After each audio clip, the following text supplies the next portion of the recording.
अस्सलाम वालेकुम नाज़रीन, मैं हूं अब्दुल यास। 7H न्यूज़ में आपका इस्तकबाल है। रंगारेड्डी ज़िले शंकरपल्ली मंडल के हॉस्पिटल में डॉक्टर ज़्यादा नहीं रहने की वजह से वहां की आवाम को तकलीफ़ात का सामना करना पड़ रहा है। वहां की डॉक्टर ने मीडिया से बात करते हुए बताया है कि उन्हें जल्द से जल्द और ज़्यादा डॉक्टर चाहिए। आइए देखते हैं ये रिपोर्ट।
రంగారెడ్డి జిల్లాలో అది 24 గంటల ప్రైమరీ హెల్త్ సెంటర్ కాబట్టి ఇక్కడ మామూలుగా ప్రసవాలు కూడా నెలకి 20 నుంచి 25 డెలివరీస్ అవుతాయి.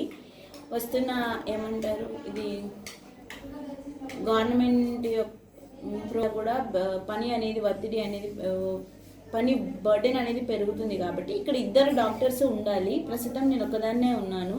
మీ ఇంకొక డాక్టర్ కూడా ఉంటే చేసే సర్వీసెస్కి కొంచెం ఈజీగా ఉంటుంది మాకు. अब A1 टाउनशिप चिविल्ला और मोइनाबाद के दरमियान मेन रोड से 1.3 किलोमीटर आबादी से लगा हुआ तमाम डेवलपमेंट के साथ जहां आप अपना घर बना के रह सकते हैं, जो है बिल्कुल बिल्कुल बिल्कुल आबादी से लगा हुआ 4 लाख में 100 गज का plot, drainage, electricity, footpath, BT road, college, bus stop जैसी तमाम सहूलियतें दस्तयाब हैं।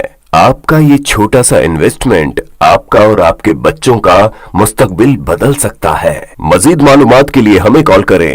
Address pillar number 235 opposite fishers department, Rajendra Nagar, Hyderabad.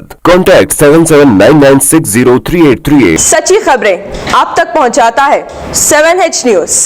हकीकत जानिए, 7H न्यूज देखिए, लाइक कीजिए, शेयर कीजिए और सब्सक्राइब करना ना भूलें। 7H न्यूज, आपकी आवाज।